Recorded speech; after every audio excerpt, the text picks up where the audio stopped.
Hello and welcome to the channel. As always, I'm your host Morgan. In the last video, I was talking about how Donald Trump's pick to be the head of the Environmental Protection Agency, Lee Zeldin, was confirmed by the Senate. Well, today we need to talk about how Donald Trump's pick to be the Interior Secretary, Doug Burgum, was confirmed by the Senate. I have my notes here, which means it's time for you to go ahead and grab your snowflake drink of choice, and let's get into this. Hey, before I jump into the main content of the video, I just want to ask that if you find any value here whatsoever, please consider giving this video a like. If you absolutely hate this video, go ahead and give it a dislike. If you have thoughts and you want to contribute them to the conversation, please pop them in the comment section down below. If you want to tell me why I have no idea what I'm talking about, go ahead and pop that in the comment section down below as well. I'll be on the lookout for it. If you want to see more of me and my content recommended to you, consider clicking that subscribe button. I'd really appreciate it. All right, that's it. Let's get into the video. Who is Doug Burgum? Well, Doug Burgum is the former governor of North Dakota. He held that position from 2016 to 2024. Before becoming governor, he was actually a businessman. He amassed a lot of his wealth by being a software executive. And then after that, he also led companies in real estate development and venture capital as well. During his run for governor, Burgum ran on the platform of reinventing government. This clearly worked because he did win both of his races for governor pretty easily. And then as governor, he has been described as taking a CEO's approach to leading, which is consistent with that platform.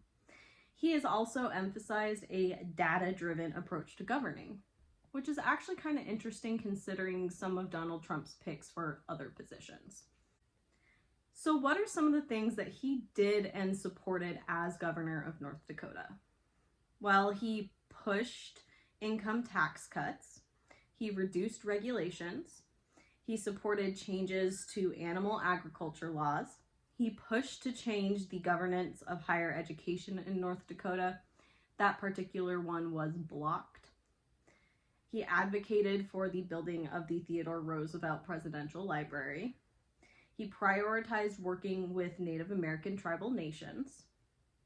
And during the COVID crisis, Burgum actually did support mask mandates and did ask people not to basically bully anyone who was wearing a mask.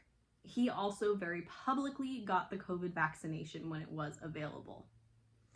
And then as governor, he largely resisted touching social issues, but at the end of his reign as governor, he did sign a plethora of anti-trans bills. So one can make assumptions where he stands on social issues based on that fact, but I digress. Burgum briefly ran for president in 2023. His campaign began in June and then ended in December. In January of 2024, he endorsed Donald Trump as the candidate for president of the United States. And then he also, at the same time, declined to run for another term as governor. I'll expand on my thoughts about those particular puzzle pieces a little bit later in the video, so put a pin in that. There are a few other important things that I would like to note before we move on. One being that Burgum actually profited by leasing family land to oil companies while he was governor of North Dakota. I personally didn't do enough digging to find out if he accepted money from oil companies during his campaigns, but that is important to note because he still profited off of them in that way. He also publicly supports expanding fossil fuel extractions and having the US be, quote, energy dominant. Burgum is also skeptical of the reliability of renewable energy sources and has suggested that carbon capturing is a better solution to reducing pollutions than shifting towards renewable energy. I'll expand more on carbon capturing later in this video, so that's another thing that you need to put a pin in for now. When pressed about expanding oil, logging, and gas production on federal lands, Burgum's response was, quote, "Not every acre of federal land is a national park or wilderness area." Now that we have this little snapshot of the man who has just been confirmed as Interior Secretary, we need to move on with the next question, which is, what is the Department of the Interior, or DOI for short? According to the DOI website, their mission is as follows. The U.S. Department of the Interior protects and manages the nation's natural resources and cultural heritage, provides scientific and other information about these resources, and honors its trust responsibilities or special commitments to American Indians, Alaska Natives, Native Hawaiians, and affiliate island communities. The Department of the Interior plays a central role in how the United States stewards its public lands, increases environmental protections, pursues environmental justice, and honors our nation-to-nation relationship with tribes. So that's a whole lot of things that the Department of Interior is responsible for. So how exactly does it accomplish these goals? Well, it accomplishes these goals through having quite a few bureaus that are part of the DOI. These bureaus include things like the Bureau of Indian Affairs, the Bureau of Indian Education, the Bureau of Land Management, the Bureau of Ocean Energy Management, Bureau of Reclamation, Bureau of Safety and Environmental Enforcement, Bureau of Trust Funds Administration, the National Park Service, Office of Surface Mining Reclamation and Enforcement, U.S. Fish and Wildlife Service, and the U.S. Geological Survey. Basically, the DOI is responsible for managing and protecting a lot of federally owned land. They're also responsible for managing both cultural and natural resources, as well as providing educational material and resources to the public. Each of the bureaus under the DOI are going to have more specific goals in mind and specific things that they are technically in charge of, but this is the overall general purpose of the DOI. This map shows all of the 650 million acres of land managed by the federal government in the United States, but it is important to note that not all of this land is actually managed by the DOI. In this color-coded map, we can see that together the Forest Service and the DOI manage about 95% of these lands. While it is true that not all of these lands are national parks and wildlife refuges, these lands are protected, as that is part of the mission of the DOI. The Forest Service lands and the lands not shown on the color-coded map are not under DOI jurisdiction, so keep that in mind. Expanding drilling necessarily means opening up protected land to drilling, no matter what Burgum wants to imply by saying that not all federal lands are national parks or wildlife refuges. Speaking of drilling, Trump and his picks keep talking about energy dominance, so let's go ahead and talk about it. When they are talking about energy dominance, they're talking about fossil fuels, usually oil. So according to the U.S. Energy Information Administration, or EIA for short, for the last 6 years, the United States has produced more crude oil than any other country in the world. That seems pretty energy dominant to me.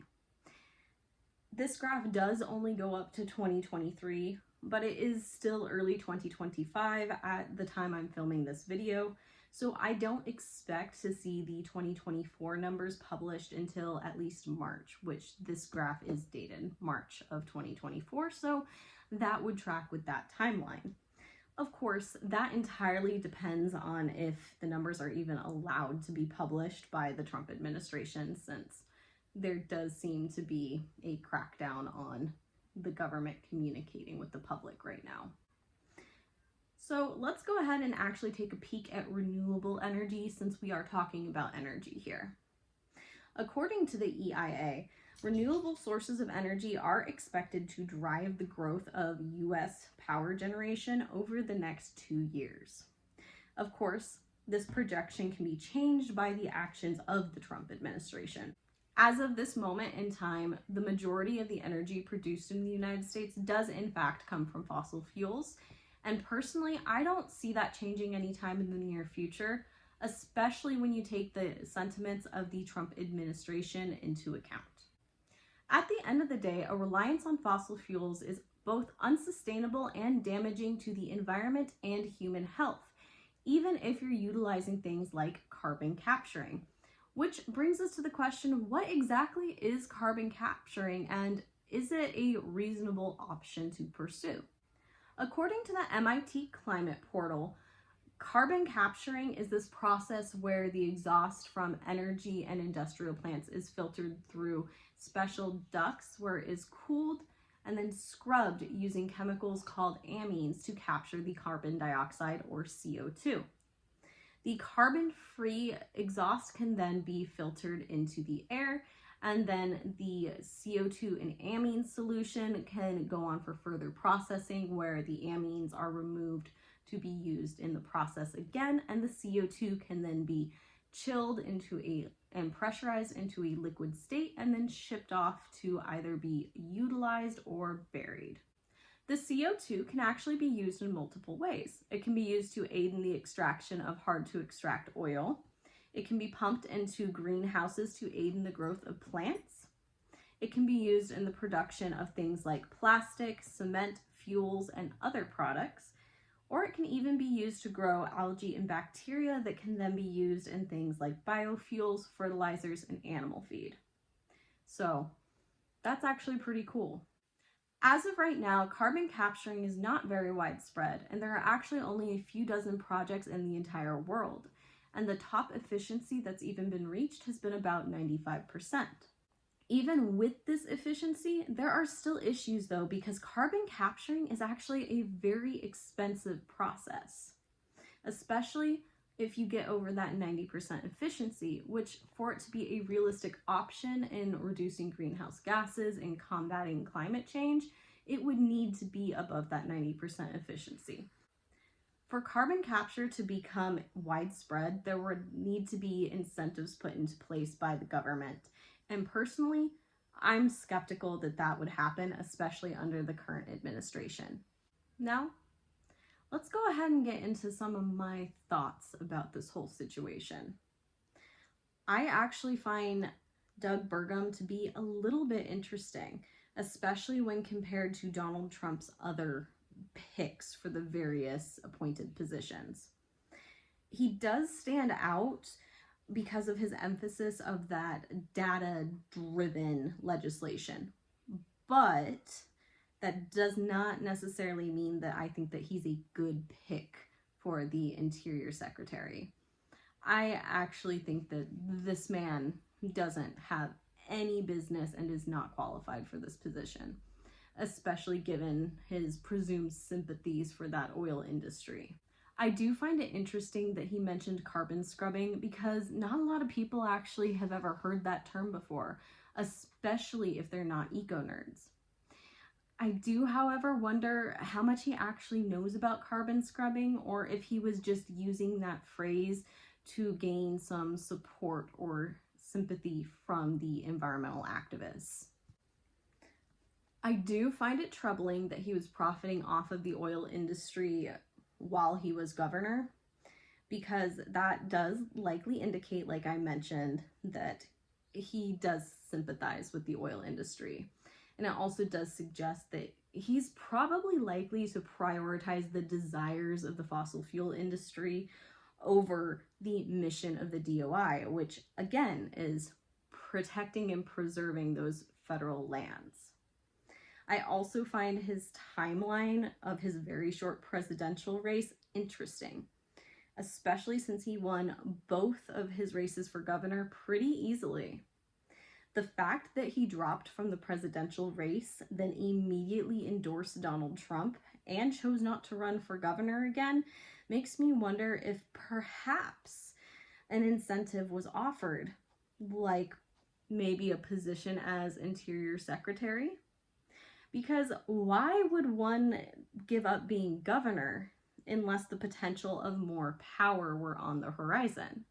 Of course, All of this is just speculation on my part, but this is the picture that those particular puzzle pieces make when they're put together in my head. I do wonder how far in that Donald Trump camp Burgum really is, because his own record is not 100% consistent with what I would expect to see from one that fully drinks that Trump Kool-Aid. At the end of the day, I do expect to see a lot of damage done to the environment and setbacks on that climate action, while Doug Burgum is Interior Secretary and Lee Zeldin is head of the EPA. I do kind of expect them to work hand in hand to roll back protections, as Donald Trump has already said he plans to do, and also lessen the power of both the DOI and the EPA. So we're going to be watching what both of those departments do like a hawk. Before I wrap things up, since Burgum was confirmed in a landslide vote of 79 to 18, I want to give you guys the names of the Democrats and the one independent that voted with the Republicans in favor of his confirmation. Angela also Brooks of Maryland, Tammy Baldwin of Wisconsin, Michael Bennet of Colorado, Richard Blumenthal of Connecticut, Maria Cantwell of Washington, Catherine Cortez Masto of Nevada, Richard Durbin of Illinois, Ruben Gallego of Arizona. He was one of 3 Democrats or independents that voted in favor of Lee Zeldin. Kristen Gillibrand of New York, Margaret Hassan of New Hampshire, Martin Heinrich of New Mexico, John Hickenlooper of Colorado, Timothy Kane of Virginia, Mark Kelly of Arizona. He also voted in favor of Lee Zeldin. Angus King of Maine, Amy Klobuchar of Minnesota, Ben Ray Luan of New Mexico, Jackie Rosen of Nevada, Brian Schatz of Hawaii, Jeanne Shaheen of New Hampshire, Elisa Slotkin of Michigan, Tina Smith of Minnesota, Mark Warner of Virginia, Raphael Warnock of Georgia, Peter Welch of Vermont, Sheldon Whitehouse of Rhode Island, and then there are also 3 Democrats who did not vote for one reason or another. I didn't look into it far enough to find out why. Cory Booker of New Jersey, John Fetterman of Pennsylvania, he also voted in favor of Lee Zeldin, and John Ossoff of Georgia. If you're in any of these states and these senators come up for re-election, keep this vote in mind, especially during the primary. Primary races are where politicians lose their seats to other members of the same party who may be a better fit for a more progressive future. All right, that's all I have for you. As always, all of my sources are linked down in the description below, and I highly suggest you go ahead and take a look at them, because who am I but a girl on the internet? If you found any value at all in this video, please give it a like. If you hated this video, go ahead and give it a dislike. I do not mind. If you have any thoughts and you want to contribute them to the conversation, go ahead and pop them down into the comment section below. If you think that I have absolutely no idea what I'm talking about and it is your personal responsibility to tell me that I'm dumb, go ahead and pop that in the comment section down below and I'll keep an eye out for it. If you want to see more of me and my content pop up in your recommended section, please go ahead and click that subscribe button. I would really appreciate that. But for now, I hope you have a wonderful rest of your day, afternoon, evening, what have you, and I will see you all in the next one.